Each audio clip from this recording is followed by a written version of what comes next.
అల్లు అర్జున్ నటించిన పుష్ప 2 ఇప్పటికే పలు రికార్డులను నమోదు చేసింది. తాజాగా ఈ సినిమా ఖాతాలో మరో రికార్డు వచ్చి చేరింది. పుష్ప 2 విడుదలైన 14 రోజుల్లోనే 16.19 మిలియన్ టికెట్ అమ్మకాలు జరిగాయి. ఆన్లైన్ అమ్మకాల్లో రికార్డు క్రియేట్ చేసిన చిత్రాల సరసన పుష్ప 2 చేరింది. కేజీఎఫ్, బాహుబలి 2, RRR వంటి బ్లాక్ బస్టర్ హిట్ సినిమాలతో కంపేర్ చేస్తే 2 వారాల్లోనే పుష్ప 2 రెండో స్థానంలో నిలవడం విశేషం. ఈ హై వోల్టేజ్ యాక్షన్ ఎంటర్టైనర్ కంటే ముందు కేజీఎఫ్ 2 మాత్రమే ఉంది. త్వరలోనే ఈ సినిమా రికార్డును సైతం పుష్ప 2 దాటేస్తుందని అంటున్నారు. బన్నీ యాక్టింగ్, సుకుమార్ టేకింగ్, పాటలు అన్నీ ఈ స్థాయి విజయానికి కారణంగా చెబుతున్నారు. Online booking portal book my షోలో టాప్ 5 టికెట్ అమ్మకాల రికార్డ్ జాబితాను పరిశీలిస్తే కేజీఎఫ్ 2 17.1 మిలియన్స్తో తొలి ప్లేస్లో, పుష్ప 2 16.19 మిలియన్స్తో సెకండ్ ప్లేస్లో, బాహుబలి 2 16 మిలియన్స్తో మూడో స్థానంలో, RRR 13.4 మిలియన్స్తో నాలుగో ప్లేస్లో, కల్కి 2898 AD 13.14 మిలియన్ అమ్మకాలతో ఐదో స్థానంలో ఉన్నాయి. మరి భవిష్యత్తులో ఏ సినిమాలు ఈ జాబితాలో చోటు చేసుకుంటాయో చూడాలి.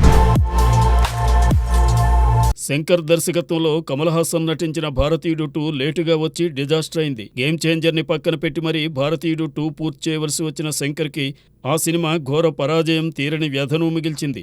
దాంతో భారతీయుడు 3పై నీలినీడలు కమ్మాయి. దానిని డైరెక్ట్గా ఓటీటీలో రిలీజ్ చేస్తారనే టాక్ వచ్చింది. ఓటీటీ ప్లాట్ఫామ్ కూడా దానిని కన్ఫర్మ్ చేసి జనవరిలో రిలీజ్ చేస్తున్నట్లు ప్రకటించింది. అయితే ఇటీవల ఓ తమిళ పత్రిక ఇచ్చిన ఇంటర్వ్యూలో దానిని ఖండిస్తూ భారతీయుడు 3 ఎట్టి పరిస్థితుల్లో థియేటర్లలోనే విడుదల చేస్తామన్నారు శంకర్. అంతేకాదు భారతీయుడు 2 బ్యాడ్ రిజల్ట్ ని ఊహించలేదని, గేమ్ చేంజర్, భారతీయుడు 3 సినిమాల కోసం ఆసక్తిగా ఎదురు చూస్తున్నానని తెలిపాడు. ఆ 2 సినిమాలు ఆడియన్స్ ని పూర్తి స్థాయిలో సంతృప్తి పరుస్తాయనే నమ్మకాన్ని వ్యక్తం చేశాడు శంకర్. ప్రియదర్శితో ఇంద్రగంటి మోహన్ కృష్ణ దర్శకత్వంలో శ్రీదేవి మూవీస్ పతాకంపై శివలంక కృష్ణప్రసాద్ నిర్మించిన సారంగపాణి జాతకం విడుదల వాయిదా పడింది. ఈ నెల 20న రిలీజ్ కావలసిన సినిమాను అనివార్య కారణాల వల్ల పోస్ట్ చేశామని, కొత్త డేట్ను త్వరలో ప్రకటిస్తామని అంటున్నారు దర్శక నిర్మాతలు. జాతకాల పిచ్చితో సారంగపాణి చేసే పనుల వల్ల జీవితంలో ఎదురయ్యే అనూహ్య పరిణామాలతో ఈ సినిమాను రూపొందించారు. విజయ్ దేవరకొండ రిలీజ్ చేసిన టీజర్ సినిమాపై అంచనాలను పెంచేసింది. అయితే రిలీజ్ డేట్ మారినా ఆడియన్స్ కోరుకునే ఎంటర్టైన్మెంట్ మాత్రం పుష్కలంగా అందిస్తామనే భరోసాను ఇస్తోంది యూనిట్. మంచి బజ్ వచ్చిన సినిమాను వాయిదా వేయటం కొంచెం ఇబ్బందికరమైన తమ సినిమా ఎప్పుడు వచ్చినా ఆడియన్స్ మెప్పు పొందుతుందనే నమ్మకాన్ని వ్యక్తం చేస్తున్నారు నిర్మాత శివలంక కృష్ణప్రసాద్. రూపా కొడవాయూర్ హీరోయిన్ గా నటించిన ఈ సినిమాలో నరేష్, భరణి ముఖ్య పాత్రలు పోషించారు. ఈ సినిమాకు వివేక్ సాగర్ సంగీతం అందించారు. మరి పోస్ట్ పోన్ అయిన ఈ సినిమాను జనవరిలో రిలీజ్ చేస్తారా లేక ఫిబ్రవరిలోనా అనేది తెలియాల్సి ఉంది.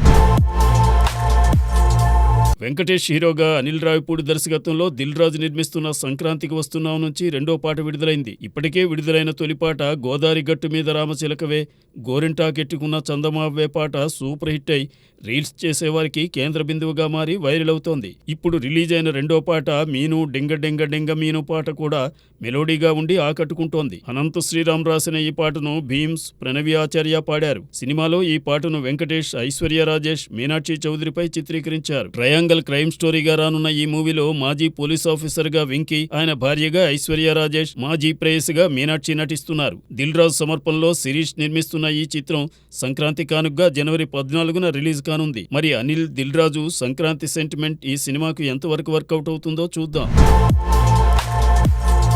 కన్నడ సూపర్ స్టార్ శివరాజ్ కుమార్ గత కొంతకాలంగా అనారోగ్యంతో బాధపడుతున్నారు. సర్జరీ కోసం అమెరికాకు వెళుతూ ఈ విషయాన్ని ఎయిర్పోర్ట్లో మీడియాకు తెలియజేశారు. ఇటీవల విడుదలైన భైరతి రంగల్ సినిమా టైంలోనే ఆయన అనారోగ్యంతో బాధపడ్డారు. అందుకే ఆ తరువాత కొత్త సినిమాలేవి కమిట్ కాలేదు. అయితే ఈ విషయంలో మీడియా తనపై ఎలాంటి తప్పుడు వార్తలను ప్రచారం చేయకపోవడం పట్ల ధన్యవాదాలు తెలిపారు. తను డేర్గా ఉన్నప్పటికీ అభిమానులు, కుటుంబ సభ్యులు, సన్నిహితులను చూసినప్పుడు కొంచెం ఎమోషనల్ అవుతామన్నారు. ఈ నెల 24న ఫ్లోరిడాలోని మయామి క్యాన్సర్ ఇన్స్టిట్యూట్ లో శివరాజ్ కుమార్ కు సర్జరీ జరగనుంది. ఆ తర్వాత ఓ నెల రోజుల పాటు అక్కడే విశ్రాంతి తీసుకుని ఇండియాకు రానున్నారు. అయితే అనారోగ్యానికి గురికాకముందే ఉత్తరాఖండ, భైరవుడు, రామ్ చరణ్, బుచ్చిబాబు సినిమాలు కమిట్ అయ్యారు శివరాజ్ కుమార్.